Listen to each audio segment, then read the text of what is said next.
The first time I ever heard Helluva Life, it really moved me because it's very parallel with the journey that I've been on. You know, my first single came out and I thought it was going to be off to the races, you know, but it didn't happen like that. And, you know, I've been thrown some curveballs, I've been, you know, some ups and some downs, and the chorus in the song says the bad times make the good times better. And that's something I really believe in. It's something that's true for me, you know. I'm more mature, I feel like a better artist because of those things that I've been through, because of playing in bars and honky-tonks and the things that I've learned, you know, selling beer long before I was ever selling myself as the product. And I knew that it would be that way for a lot of people, no matter what they were trying to achieve in their journey of life. It's important to remember that those struggles that we go through, and the good times as well, you know, everything together is what makes your life what it is, you know.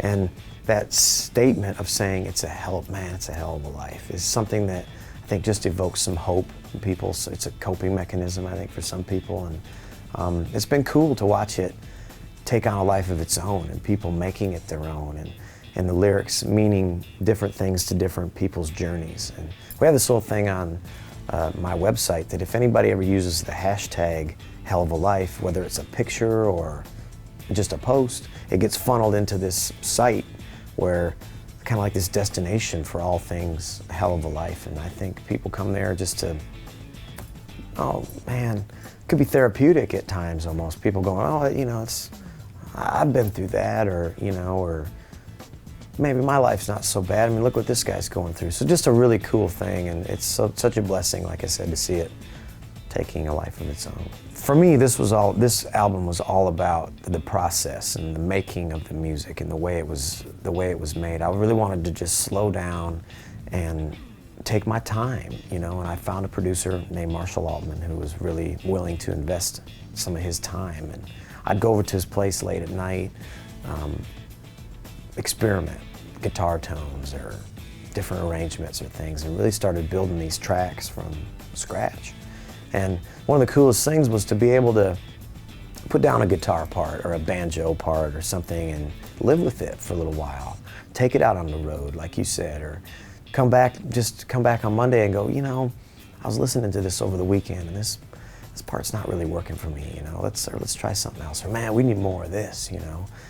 And just no pressures of you must deliver on this date, or once you get in there and record, it's all done. It was these open working tracks, and they were organically growing and moving, and it was really a cool process. And I feel like in that process, it gave me the ability to pour more of myself into the music, you know. And man, you know, it might be cool, Marshall, if like I hear this little Wurlitzer part maybe, and you know, he'd go, well, go play it. So I'd go play it, you know, and in doing that, pouring more of myself onto it, I think we did create something that sounded different, something that was me.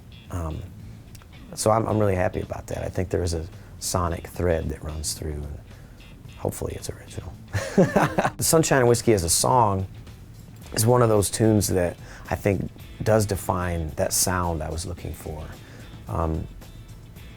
It's something that I think is kind of an original, the way we arranged it, some of the instrumentation. So sonically speaking, that's something I think is going to be identifiable with the record, that sound, which is one of the good reasons to make it the album title. But the song is a fun thing. Every time you kiss me, it's like sunshine and whiskey, you know, it's a summertime thing. But as an album title, I felt like it really wrapped its arms around all the songs. And if nothing else, I think people in Walmart will look at it and go, Sunshine and Whiskey, and at least give it a second glance. My last record didn't really work. I mean, it didn't break me as an artist, obviously, and so you're left with a lot of those feelings too of, you know, what am I doing wrong here? What needs to happen? So I really wanted to get my fingers into this new music, get my hands dirty, so to speak, and make sure there was as much of me in there as possible, and I wasn't leaving anything on the table. So I poured my heart into it for 2 years, and it feels good for it to be done and in that nice little good-looking package and all said and done and tightened up and on the shelf. Feels dang good.